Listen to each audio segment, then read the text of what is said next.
এই লেসনে আমরা শিখব কিভাবে লিঙ্কডইন প্রোফাইলের এক্সপেরিয়েন্স লিখতে হয়। লিঙ্কডইন প্রোফাইলের এক্সপেরিয়েন্স সেকশন আরো একটা ভাইটাল পার্ট, যেখানে হচ্ছে ডেসক্রাইব করা থাকবে আপনি কে, আপনি কোন কোন সেক্টরে কাজ করেছেন বা কোন কোম্পানিতে কোন পজিশনে কাজ করছেন, কি কাজ করছেন এখন পর্যন্ত, আপনার অ্যাচিভমেন্ট কি, each and everything to the পয়েন্টে লেখা থাকবে লিঙ্কডইন প্রোফাইলের এক্সপেরিয়েন্স সেকশনে। সো কেউ যদি আমার প্রোফাইলে আসে, সে আমার এক্সপেরিয়েন্স সেকশনে আসলে দেখতে পারবে যে আমি কোথায় জব করতেছি, কোন পজিশনে কাজ করতেছি, আমি কি কি করতেছি, আমার অ্যাচিভমেন্ট কি, আমি কাদের কাদের সাথে কাজ করতেছি এগুলা কিছু ইমেজ দেওয়া আছে। সো আমরা এখন একটু দেখি যে আমরা আসলে লিঙ্কডইন প্রোফাইলের অ্যাবাউট সেকশনে কি লিখবো, কিভাবে লিখবো এবং কি কি করতে হবে।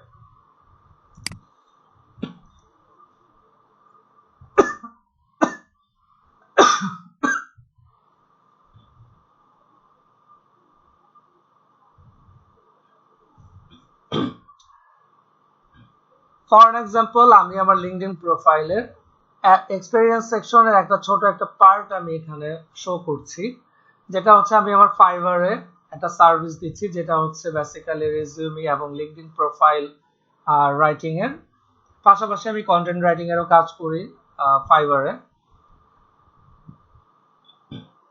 সো আমরা যখন একটা প্রোফাইলের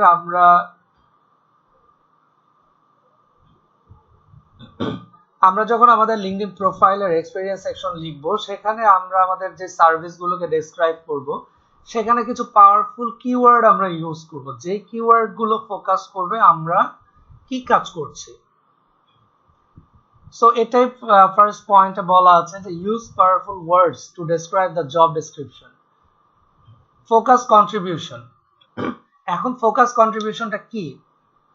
আমরা অনেকেই যেটা করি, সবচেয়ে বড় ভুলটা করি, আমরা যখন এক্সপেরিয়েন্স সেকশনে আমরা আমাদের জব ডেসক্রিপশন গুলো লিখি, আমরা সেখানে প্রচুর পরিমাণ থিওরিটিক্যাল কন্টেন্ট লিখি, যে আমি আমার টিমকে লিড করি, leading the team on regular basis, অথবা হচ্ছে আমি আমার কোম্পানির হোল অপারেশনটা দেখি, আমি ট্রেনিং কন্ডাক্ট করাই, আমি আমার টিমকে সুপারভাইজ করি, আমি পারচেজে কাজ করি, আমি প্রোডাক্ট সোর্সিং এ কাজ করি। আমরা এই ধরনের বিভিন্ন থিওরিটিক্যাল কন্টেন্ট আমরা লিখি। যখন আমি বলি যে আমি একটা টিমকে আমি লিড করতেছি, এটাতে কি স্পষ্ট বোঝা যাচ্ছে যে আমি কতজন টিমকে লিড করতেছি, আমার টিম মেম্বার কতজন? এটা শুনে কিন্তু বোঝার কোনো ওয়ে নাই। কেউ হয়তো ভাববে যে আমার টিমের মেম্বার হচ্ছে 10 জন, কেউ হয়তো ভাববে 100 জন, আবার কেউ হয়তো ভাববে যে 3 জন মিলেই আমার টিম, সেই 3 জনের টিমকে আমি লিড করতেছি। সো এটা থেকে কিন্তু ক্লিয়ারলি বোঝার কোনো ওয়ে নাই যে আমি কতজনকে টিম লিড করতেছি। এ কারণে কিন্তু বলা আছে যে focus contribution, focus your contribution instead of as usual daily task.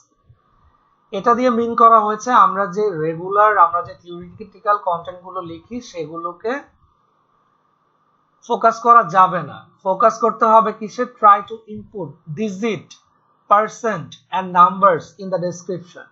আমাদেরকে লিখতে হবে leading a team consist of 20 members,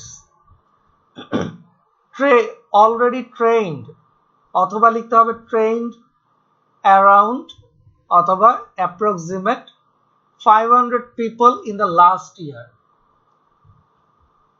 অথবা আমাকে ফোকাস করতে হবে achieve the sales target।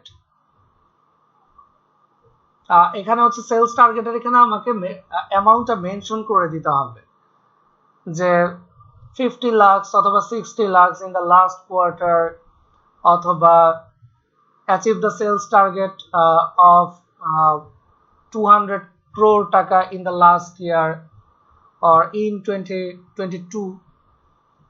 মানে এভাবে আপনাকে ডিজিট গুলোকে, নাম্বার গুলোকে ফোকাস করতে হবে। অথবা কেউ হয়তো বলতে পারেন যে আমি সেলস অ্যাচিভ করেছি 120%, দ্যাট মিনস 120% আমি সেলস অ্যাচিভ করেছি। তাহলে কি বোঝা যাচ্ছে যে আপনার সেলস টার্গেট যেটা ছিল 100%, আপনি সেখান থেকে 120% অ্যাচিভ করেছেন। তার মানে আপনি ওভার পারফর্ম করেছেন, আপনি অনেক ভালো করেছেন। অথবা আপনি আপনার কমপ্লায়েন্ট রেশিও, আগে যেটা ছিল যে কাস্টমারদের কমপ্লেইন ছিল 17%, এটাকে আপনি রিডিউস করে নিয়ে এসেছেন 5%। সো আপনাকে এভাবে ডিজিট দিয়ে, নাম্বার দিয়ে, পার্সেন্ট দিয়ে আপনাকে মেনশন করতে হবে যে আপনি কি অ্যাচিভ করেছেন, কি কন্ট্রিবিউট করেছেন কোম্পানিতে। যখন আমরা থিওরিটিক্যালি লিখি, এটা থেকে আমাদের ক্লিয়ারলি বোঝা যায় না যে আমরা আসলে কি কাজ করেছি। So always focus on digit, percent and numbers in the description. Focus achievements. Try to focus your achievements in the job description section. যে আপনি কি অ্যাচিভ করেছেন, যে আপনি আপনার সেলস টার্গেট অ্যাচিভ করেছেন, আপনি কমপ্লায়েন্ট রেশিওটাকে আপনি রিডিউস করেছেন, তারপর আপনি বেস্ট এমপ্লয়ি হয়েছেন, আপনি এমপ্লয়ি অফ দ্য মান্থ হয়েছেন, আপনার ওই পজিশনে থাকা অবস্থায় আপনার কি কি অ্যাচিভমেন্ট ছিল, এই অ্যাচিভমেন্ট গুলোকে আপনার জব ডেসক্রিপশনের এখানে ফোকাস করতে হবে rather than theoretical content. So আসুন আমরা একটু প্র্যাকটিক্যালি দেখে নিই। ফর এক্সাম্পল, আমি যদি আমার এই পজিশনের কাজটাকে বলি, দেখেন এখানে আমি কিভাবে মেনশন করেছি, executed two 20,000 plus students offline and online training directly under supervision on different skills.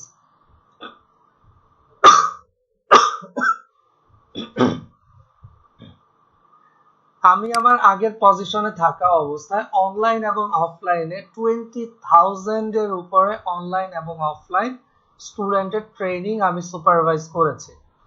Monitoring and supervising on average 2150 plus trainings in a month. Per month আমার যে বিভিন্ন ট্রেনিং প্রোগ্রামগুলো চলতো সবকিছু মিলে আমার অন এভারেজ 2150টা আমার running student but running trainee থাকতো, যারা বিভিন্ন স্কিলসে ট্রেনিং প্রোগ্রামের মধ্যে তারা পার্টিসিপেন্ট ছিলেন। Successfully completed 2,830 students training as a project coordinator supported by ICT division in 5 districts. So আমার এই লাইনটা থেকে কিন্তু বোঝা যাচ্ছে যে আমি 5টা জেলায় কাজ করেছি আইসিটি ডিভিশনের আন্ডারে একটা প্রজেক্টে, যেখানে 2,830 জন স্টুডেন্ট ট্রেনিং নিয়েছে।